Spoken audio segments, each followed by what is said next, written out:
മദ്യനയത്തിൽ ഉദ്യോഗസ്ഥതല ചർച്ച സ്ഥിരീകരിച്ച് chief secretary. Dry day വഴി സാമ്പത്തിക നഷ്ടമെന്ന അഭിപ്രായം യോഗത്തിൽ ഉയർന്നെന്നും വി വേണു അറിയിച്ചു. പണപ്പിരിവ്, ഓഫീസ് കെട്ടിടത്തിന് എന്ന ബാറുടമകളുടെ വാദം തെറ്റെന്ന് തെളിയിക്കുന്ന വിവരങ്ങൾ പുറത്തുവരുന്നതിനിടെ ക്രൈംബ്രാഞ്ച് ബാറുടമ അനിമോന്റെ മൊഴിയെടുത്തു.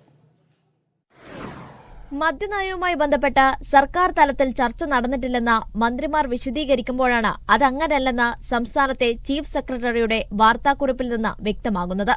സർക്കാരിന്റെ സാമ്പത്തിക സ്ഥിതി മെച്ചപ്പെടുന്നതിന് വിവിധ ചർച്ചകൾ നടന്നിരുന്നു. ഇതിന്റെ കൂട്ടത്തിൽ സംസ്ഥാനത്ത് എല്ലാ മാസവും 1-ാം തീയതി ഡ്രൈഡേ ആചരിക്കുമ്പോൾ വർഷത്തിൽ 12 ദിവസം സംസ്ഥാനത്തിനുണ്ടാകുന്ന സാമ്പത്തിക നഷ്ടവും ചർച്ചയ്ക്ക് വന്നു.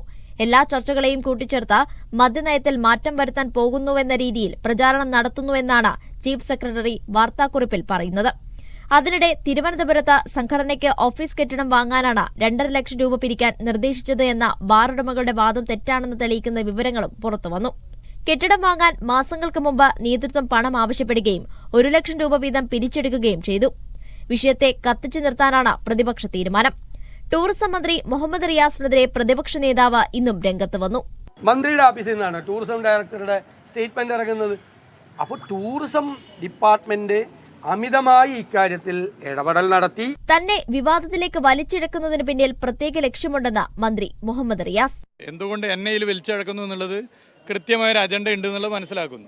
മദ്യനയത്തിൽ മാറ്റം വരുത്തുമ്പോൾ കോഴ നൽകണമെന്ന് പറയുന്ന സംഭാഷണം ക്രൈംബ്രാഞ്ചിന് നൽകിയ മൊഴിയിൽ അനിമോൻ നിഷേധിച്ചു. തിരുവനന്തപുരത്ത് സംഘടനയ്ക്ക് കെട്ടിടം വാങ്ങാൻ സംസ്ഥാന പ്രസിഡന്റ് സമ്മർദ്ദം ചെലുത്തി. ഇതിലെ ദേഷ്യവും സമ്മർദ്ദവും കാരണമാണ് ശബ്ദരേഖ ഇട്ടത് എന്നാണ് ക്രൈംബ്രാഞ്ചിന് അനിമോൻ നൽകിയിരിക്കുന്ന മൊഴി. വരും ദിവസങ്ങളിൽ കൂടുതൽ ആളുകളുടെ മൊഴി ക്രൈംബ്രാഞ്ച് രേഖപ്പെടുത്തും. മീഡിയ 1 തിരുവനന്തപുരം.